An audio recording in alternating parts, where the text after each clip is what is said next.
Welcome to this episode of One Quick Story from the Kyle Olson Show. I've been covering several of the objectors who will be contesting the electoral votes from a handful of states, and I wanted to set the table for what's likely to happen later today.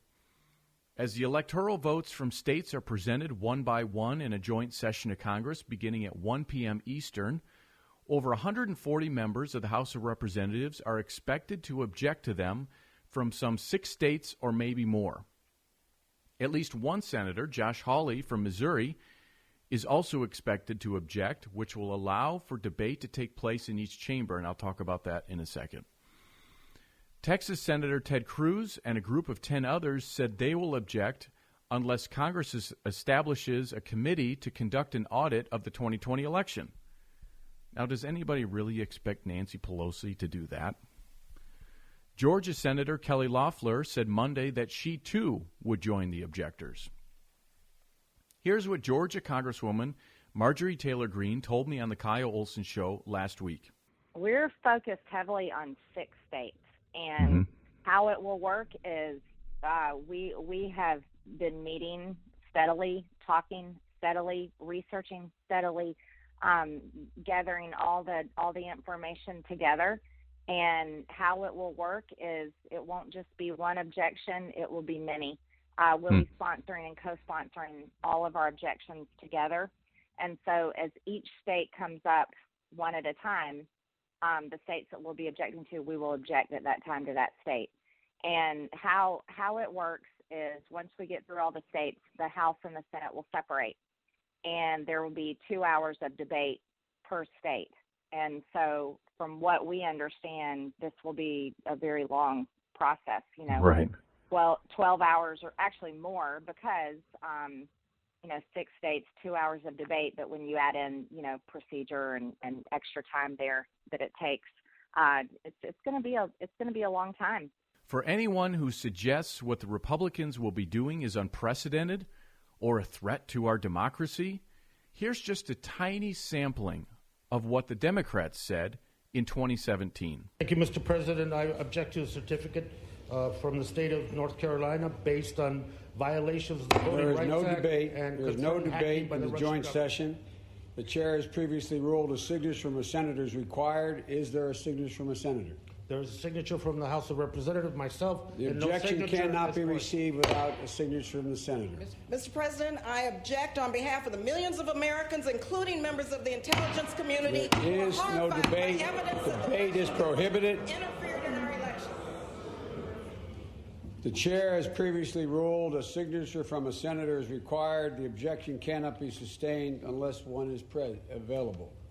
Mr. President, despite grave concerns of the intelligence officials showing Objection Russia cannot be interfered received. with our election, it is signed by myself. Senator Klobuchar. Senator Klobuchar, to continue the tally. To the votes from the state of Wisconsin, which should not be legally certified no debate. or regularly Does given. the gentlelady, does she? In the city of Milwaukee, 60,000. Please come to order. The chair has previously ruled. The gentlewoman will suspend. As the chair has previously ruled, a signature from a senator is required. Is there such a signature? I do have a written document with The my objection signature on it cannot be seeking a senator, received. but the Russian intrusion, foreign intrusion. The clerk will continue to call the roll. I wish to ask, is there one United States senator who will join me in this letter There of is no rejection? debate. There is no debate. Just one. The gentlewoman will suspend.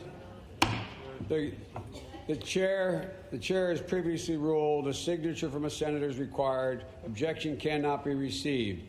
In 2005, Representative Stephanie Tubbs Jones of Ohio and Senator Barbara Boxer of California both objected to the votes from Ohio. That forced the House and Senate to debate the objections, which both later denied.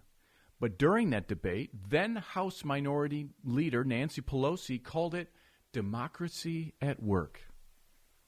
So when she's screaming today about this is a threat to our democracy, in 2005, it was democracy at work. Both chambers would require a simple majority of members to reject a state's electors. So both chambers have to agree, for example, to reject Michigan's electors. If the Senate rejects the electors, but the House doesn't, the objection doesn't stand. Democrats control the House while the Republicans hold a slim majority in the Senate. And rhinos like Mitt Romney and Ben Sasse have already been critical of the prospect, so the idea that they would be concerned about election integrity is slim. The reality in the House is that several Democrats would have to break ranks with Nancy Pelosi and vote for the objection, assuming, of course, that the Republicans are more unified than they are in the Senate. President Trump's team is hoping the evidence they present during the debates in the House and Senate is so overwhelming that at least some of the Democrats are convinced. But will they be? I mean, let's be real. This is the party that pushed the Russia hoax for years and ultimately approved impeachment on a lie. And it's the same party that has heard a lot of this evidence, the hundreds of affidavits, the testimony before state legislative committees, and they've ignored it all. Will any new evidence matter? We'll know very soon. On Tuesday, President Trump tweeted, quote, "The vice president has the power to reject fraudulently chosen electors." That reading of the Constitution is disputed by some pro-Trump attorneys, including Jay Sekulow, so that likely is not a winning strategy. Let's end with Nancy Pelosi's argument in 2005. And if I was a member of Congress, I would just hold this up to the microphone during the debate today and let Pelosi make the argument for me. The American people must have every confidence that every vote legally cast will be legally counted and accurately counted. But constantly shifting vote tallies in Ohio and malfunctioning electronic machines, which may not have paper receipts, have led to additional loss of confidence by the public. As elected officials, we have a solemn responsibility to improve our election system and its administration. Seems like that's exactly where we are 16 years later. Nancy Pelosi cared about the election integrity when her candidate lost, but now that Joe Biden has won, nothing to see here. So that's the gist of what will likely happen. But when you have hoaxers and fraudsters on Nancy Pelosi's side, you never know what might happen, so go to Breitbart.com for all the latest. Thank you so much for joining me for One Quick Story. For more of my work, go to Breitbart.com or find me on Parler, Kyle Olson 4. Kyle Olson 4. KYLEOLSON and the number 4.